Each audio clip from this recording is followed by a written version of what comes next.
Welcome, welcome, welcome. Aloha, beautiful beings out there. Welcome to one more episode of the Art of Being podcast.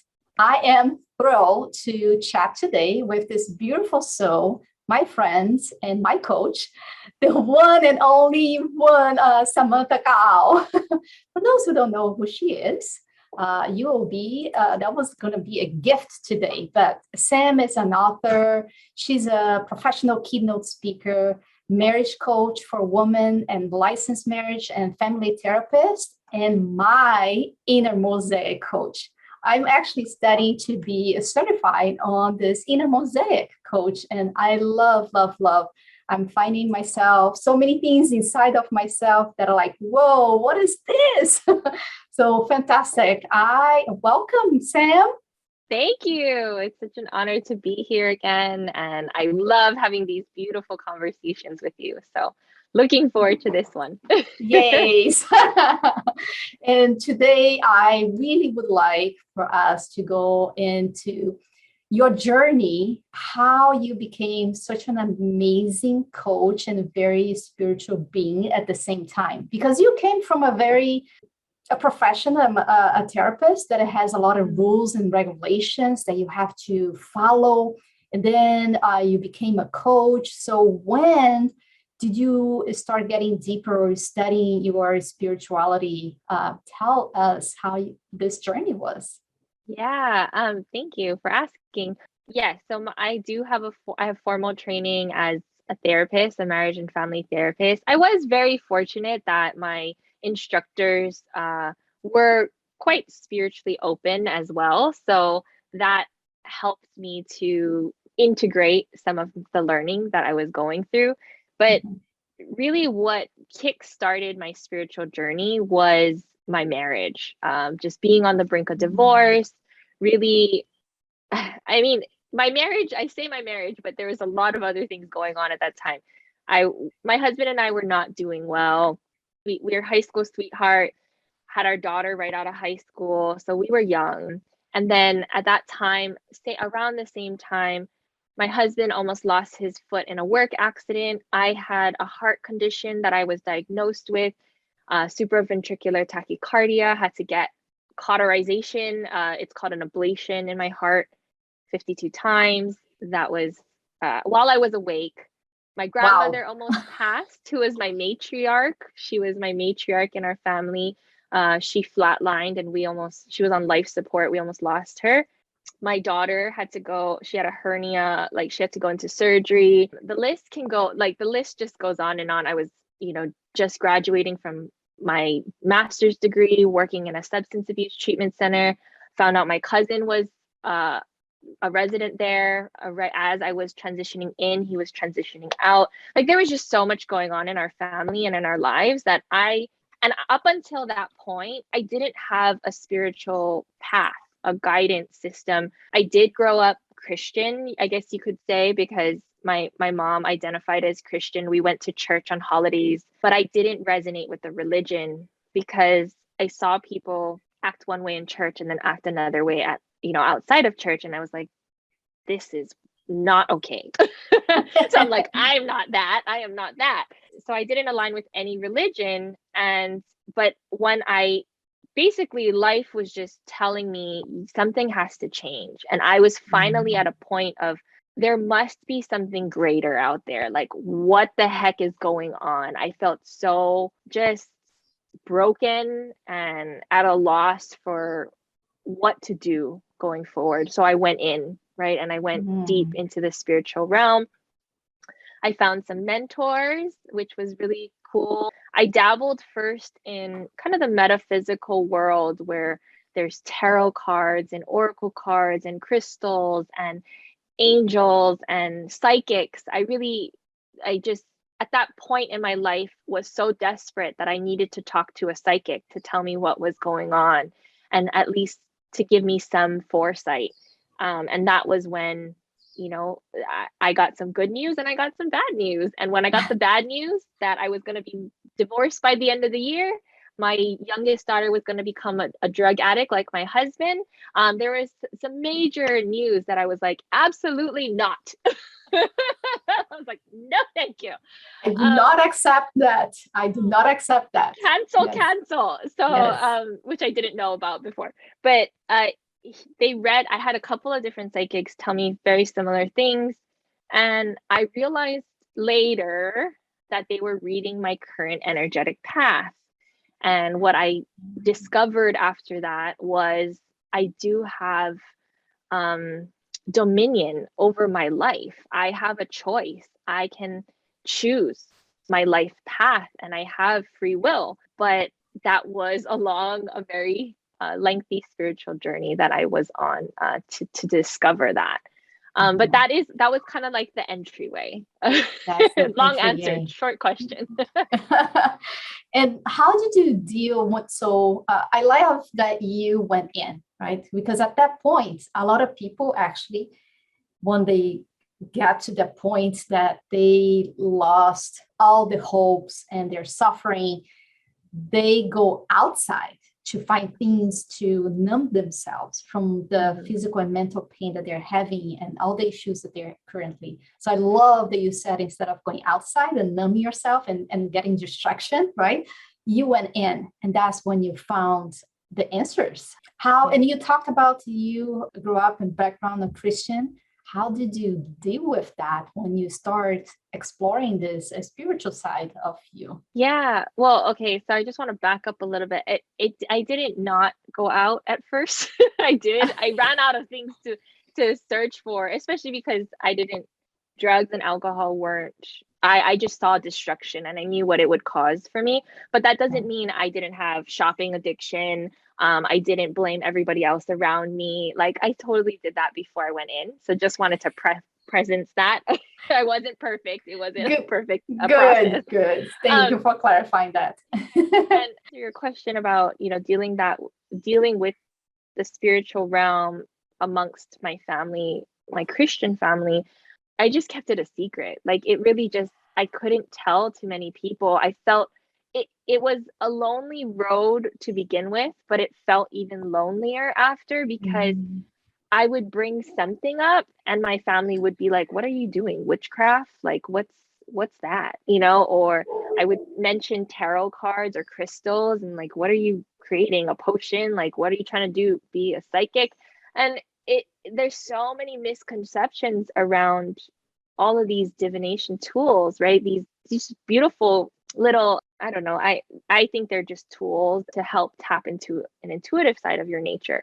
But so I use my discernment. I guess that's what I would say. I was careful who I spoke to.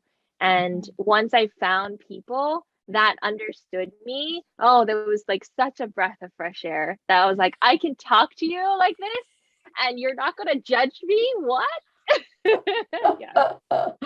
I can totally relate to that. I came from a very religious background growing up in Brazil. Catholics are a very predominant religious over there. And still today, my whole family, it's actually became even more religious after I left Brazil. I'm like, I don't remember us being that religious. So I don't know. It's just my perception now from far. Or if it's true, they went more into it. And nothing wrong with that. People find peace in whatever path they want to choose to go, right? But for me, there's like an internal conflict to show that I have this spiritual side of me.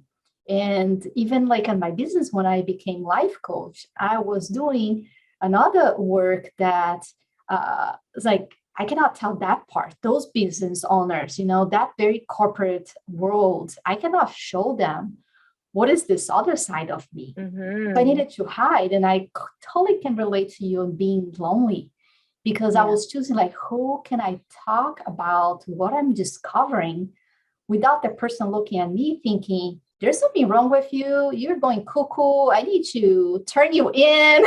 Right. It's like, what's happening? And then I started, so I didn't know. I was very confused in the beginning because I didn't know who I could talk to. And it was very lonely, very lonely. And I think that's when I started looking for other groups of people that I could be myself, that I could hear other messages and be okay. And the more I found those groups, the more like, oh, I felt like I was at home. It's like, Yes. I feel that I can be myself in this Yes.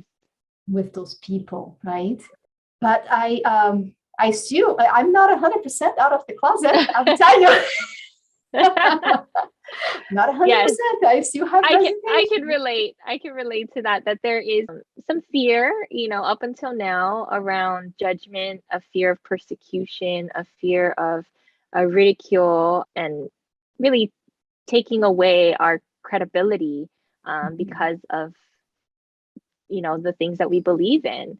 But at the same time, it's also discernment, right? Like sharing it in safe places, but then also learning and growing how much we're owning that in our energy. And I think we're all transcending that. None of us are perfect in it. We're all navigating that for sure. Yeah. So I can relate. So this is probably a good tip for people who are still like almost 100% in the closet, I would say, with their spirituality, and should slowly start sharing their gifts with people that they feel safe, in a safe environment, right? That's like the baby steps. They start doing that. And then the people there, they are where you were before, like really in the dark place, but they feel they have that thought. There's something better out there. There's something else out there. I can feel it. What is like your tip that people can start going deeper into this realm? Yeah.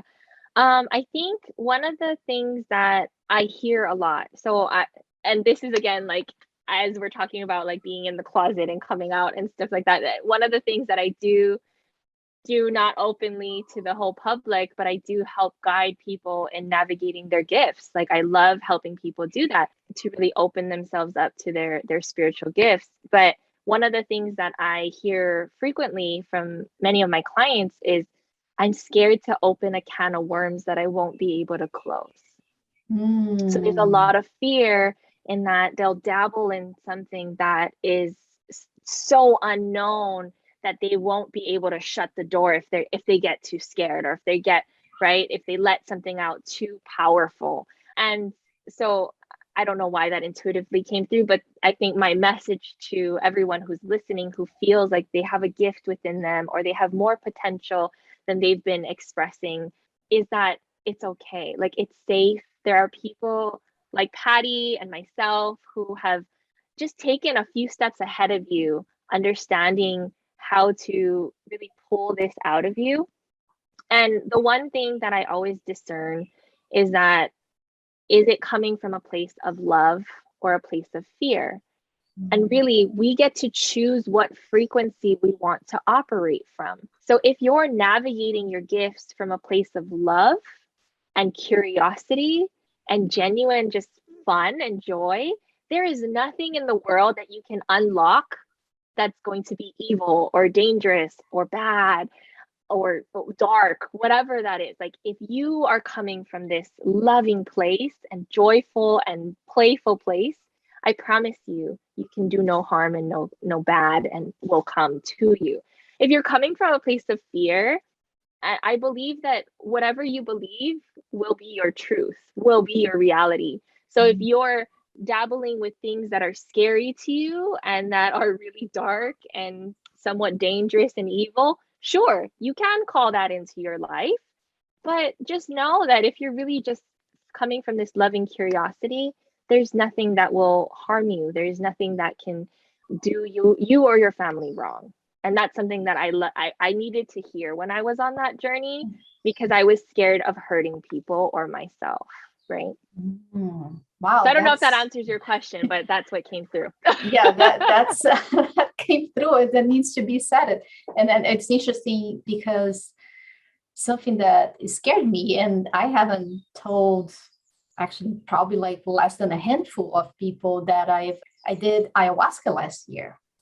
And I haven't told, I probably not even 5 people I've told that I've done that, because I was so afraid of being judged. It's like, what did you do? But it was an amazing experience, and really connected me with my higher self. And really, it was such a freeing experience for me. And I was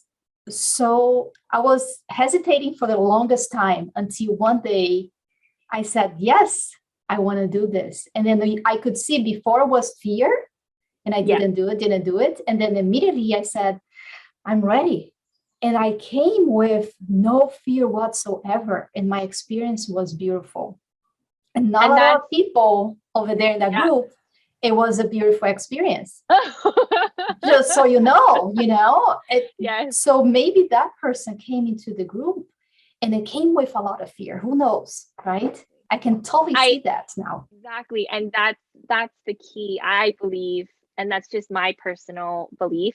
You can take it or leave it. But I believe that our intentions are very powerful, right? You set up that intention, that experience from a place of love, from a place of expansion, from a place of curiosity. And that's what you received. You received expansion, information, connection. If you're going in because you're afraid, or you're going in deeper because there's something you're running away from, then you will normally amplify that frequency of fear. And then you will have quite a terrifying experience, right? Journey. So yes, absolutely. And that is like everybody listening out there, what she just said right now, it's every area in your life. It's not just ayahuasca. It's for everything in your life. If you come into a situation with this fear or with this curiosity and loving and trusting, you will have different results. You will see the same situation completely different, right? What is the intention that you came into that situation? And that, I love that. I need to write it down. That.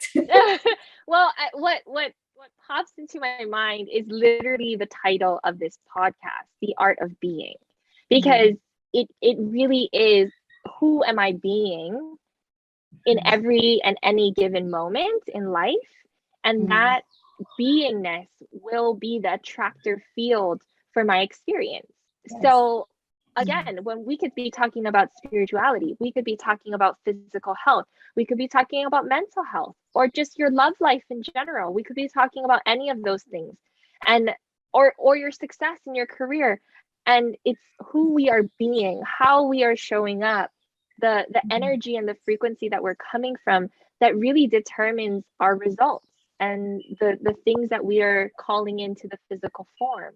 So one of my passions, sorry, Patty, as I'm bridging this, but one of my passions is really helping people to pull both their spiritual and their human experience into one, so that it doesn't have to be just all this talking about the invisible realm and talking to ghosts and really, going on these adventures in spirit, but it's also like bringing in the human component of it and really living our best life from a spiritual place, from this infinite side of our nature.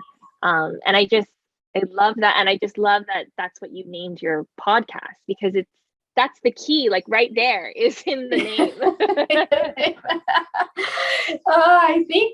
Thank you. And I need to tell everybody out there, she's my coach, and she really supported me on doing this and pushed me in a very gentle and loving way to have this podcast on. So just a plug that was her also helping me making this a reality.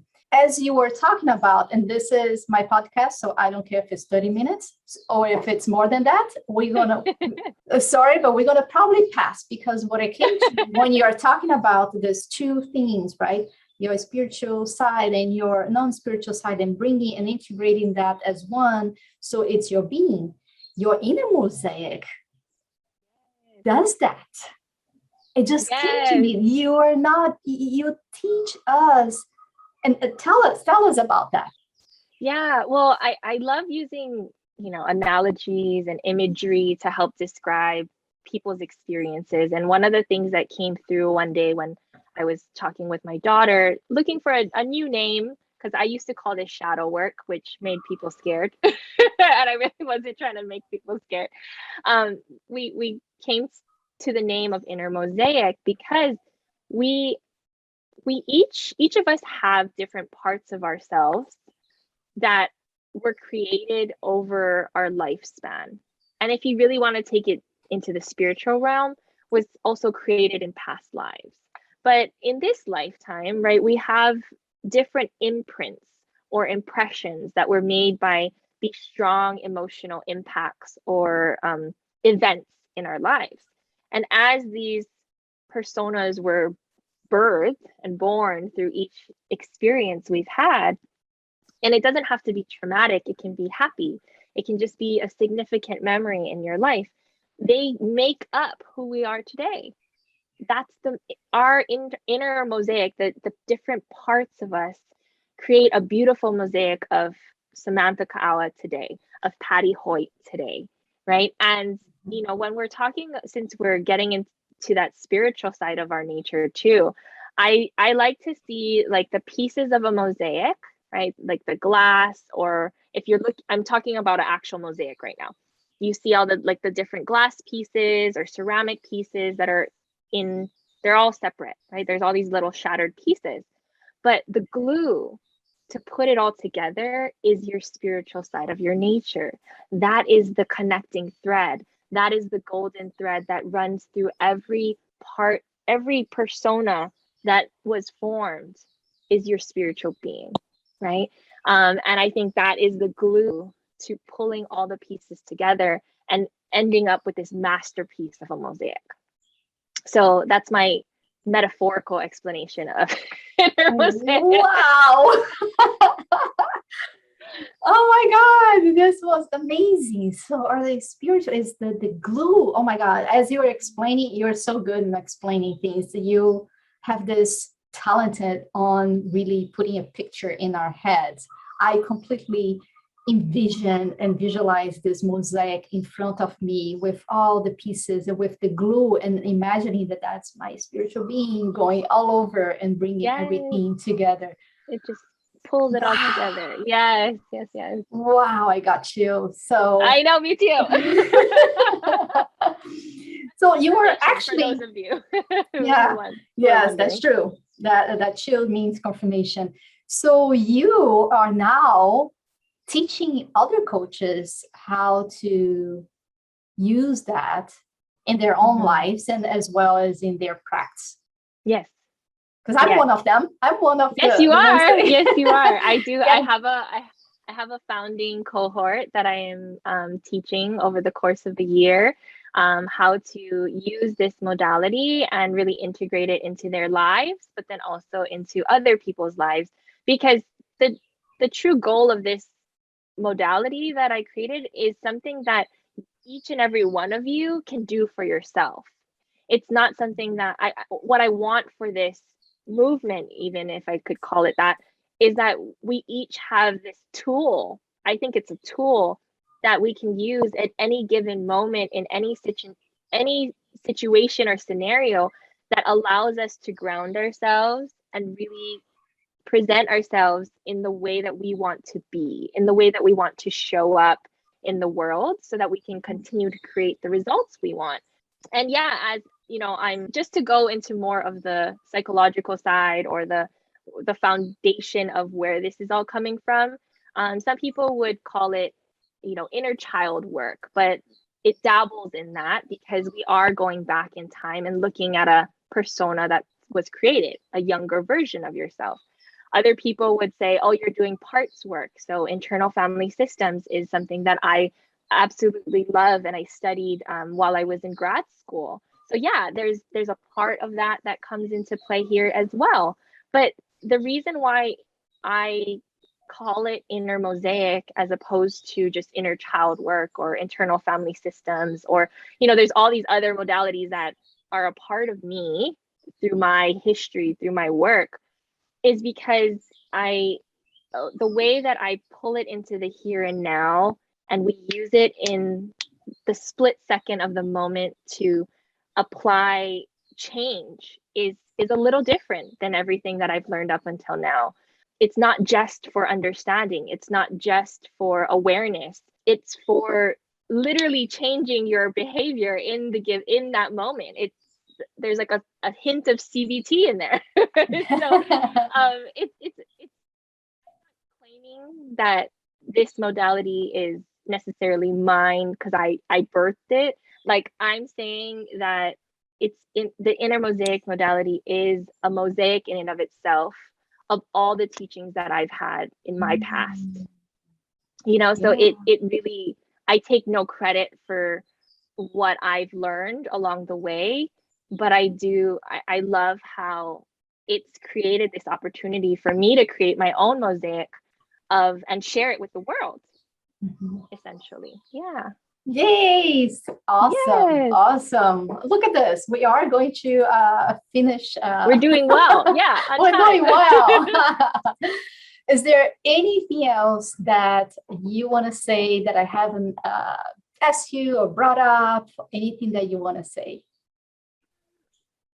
Nothing I want to say, but I do want to ask you a question, if that's okay.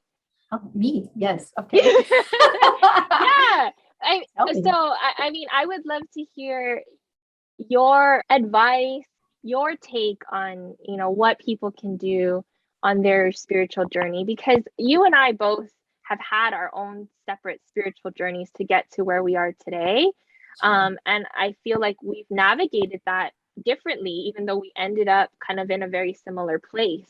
So what might your suggestions be for people who are, like you said, trying to come out of the closet or trying to really express themselves more from this realm? I think for me, because I dealt with a lot of physical pain, in the past, I always try to be out of my body, right?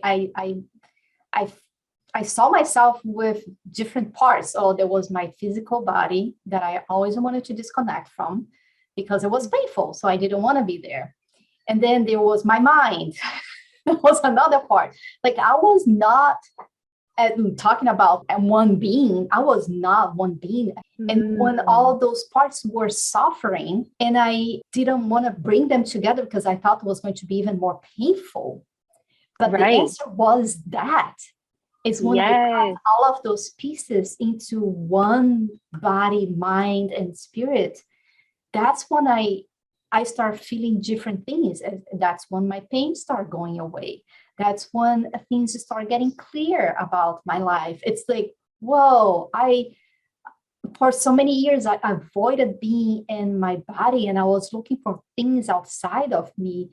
And when the answer was inside of me, right? And when I started to I couldn't get connected with my heart at all, because for me, having feelings was not safe. I spent my entire life avoiding feeling anything, because for me, I needed to be in my head back then. In order for me to be strong, I couldn't allow myself to actually feel my feelings. So then I was even relate to that childhood teaching. Yes, right. Let's be strong. That means don't allow yourself to go into your feelings. So everything was separated. My being was shattered in different parts, and they did not want to come together. They did not, because the idea was, again, if they come together, it's going to be a bomb. It's going to explode, and it's not going to be pretty. But the answer, when I start connecting with my heart, I start paying attention to my body and loving every little piece of myself. That's when I start getting connection with my higher self, my spirit. So it's like, whoa, I started seeing many miracles in my own life. And that's when I was like, I want to go deeper into this. What is this? It was the opposite of suffering. Yes. Oh my gosh. I was used to the suffering. I could deal with that. I could deal with all of that suffering. I got it. Yes, I got it. I got PhD on that, Yes, you did. But when I went in, it was a very unknown feeling of connecting to your heart, knowing what my heart was saying. listening to it, like, whoa, that was such a different experience for me. But the miracles that start happening from that is from connecting with my heart and allowing myself to hear what it is that my body, my spirit, all my pieces was telling me, with love, with compassion, and feeling That is so safe cool. as I did that. Wow. That is amazing. The visualization, I had two visualizations that came through while you were sharing that part of your story, that like the parts of you really trying to repel itself from each other, thinking that an atomic bomb would happen Yes. once they all came together. I just saw I don't know the title of the movie, but it's a version of Ant-Man, and I think it's like the second, I don't know which part of the series it is, but there's a woman in that movie that she was hit with quantum particles, and her body just couldn't stay together, and her body kept kind of pulling itself apart, and it was so painful for her. And I that imagery came through when you were explaining that like all the different particles of you were just trying to separate from each other, and it was just causing more pain instead of staying together and getting in alignment with your highest self. And once you were in a line, and then the second imagery for me was kind of chiropractic, like spiritual alignment, which I know chiropractic medicine does talk about spiritual connection as well. But it was like you had a misalignment energetically, spiritually. Yeah. And once that all clicked in, it like all snapped in. It was like, like I'm good. I like that. Yes, it was a spiritual chiropractor. Like could have had a just an Adjustment. Yes. Yeah. Yeah. And then now everything is aligned. Yeah. Yeah. And it's amazing how less suffering it is and more peace and ease and calmness. And I can tell when I started feeling like, oh, a different, my shoulder just started hurting. I immediately like, oh, what is that you're trying to tell me? I touched my shoulder. And I ask, what is that you're trying to tell me? What is something that I'm not in alignment right now? What is I'm doing or thinking that is not in alignment with my higher self, my well-being? And then poof, the pain goes away. It's gone. It's so amazing, right? Like the saying that came to mind while you were saying that is, what we resist persists.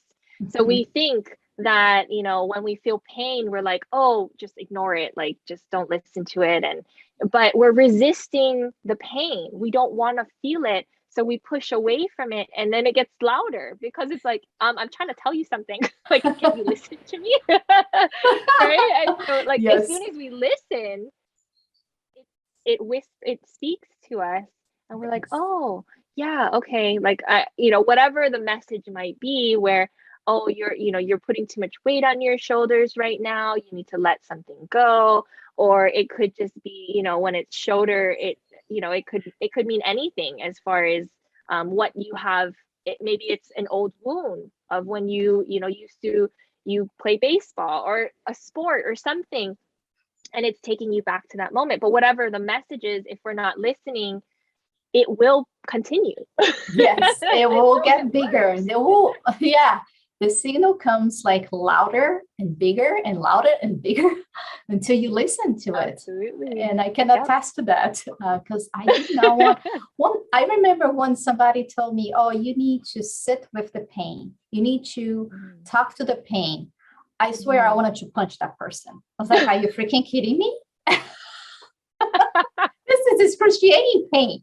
There is no way I'm going to talk to my pain or be with my pain. No, Right. But the answer was that. Yes. Now we say that all the time, right? And we're like, yes. Yeah, that's the key. That's the key, So, yeah. So thank you for asking the question. And that's how I, through my pain, I would say I found this alignment with myself that I didn't even know existed before. And it's amazing. So thank you. Thank you for sharing that. I've heard your story before, and I think every time you tell it, I hear something new. and something new comes through for me. So I'm just so grateful for you sharing that. And I honestly believe that our message, like our journeys were different, but our message is the same. And I really just want those of you who are watching or listening to know that there is a safe place for you to explore who you are and what's seeking to emerge through you. And it's okay. Like there is someone out there, I know for sure, that understands your journey, whether that's a physical pain-filled journey that Patty has experienced in her lifetime, or whether that's really feeling the pain of going through a possible divorce or family issue or relationship issues that I have experienced. But either way, we are all seeking this evolutionary journey of enlightenment, right? So however it's coming through for you, I know that there's somebody who will align with that, who will understand you. And if it's just starting with the two of us and having a conversation with us, let that be it. Because I know that Patty and myself, like we're always willing to guide you to the next person if it's not us, right? So yeah, I just with that, share if people wanted to connect with you, Sam, what is the best way for people to reach out to you? I would say email would be the best way to reach out. You can email me, Samantha. My name is right here on the screen, Samantha at the gems, THEGEMMS, right there, .com. So Samantha at thegems.com. Email me and we can schedule a time to chat. And I am so about helping you. I love talking to people about uncovering their gifts. I just had a conversation with a man in Australia not too long ago. He was scared. He used the words scared of opening a can of worms without being able to close it. And the conversation that I had with him was so beautiful. And he was just off to the races. Like he's just doing some amazing things now. So yeah, would love to connect. Awesome. And if you beautiful listeners out there resonated with me and want to have a conversation, head over to my website, pattyhoyt.com. It's PATIHOYT.com. Or just follow me on Instagram, Coach Patty Hoyt. And Sam, thank you so much for being here with me today. I truly appreciate you sharing more of your story and some of the new things coming up. I truly appreciate you. It's my pleasure. And thank you for sharing your story as well. And I believe the more we share, the more we heal. So sharing is caring. Share this episode with somebody that you feel like it needs to hear. Until we meet again, remember, be the light and feel empowered. Aloha.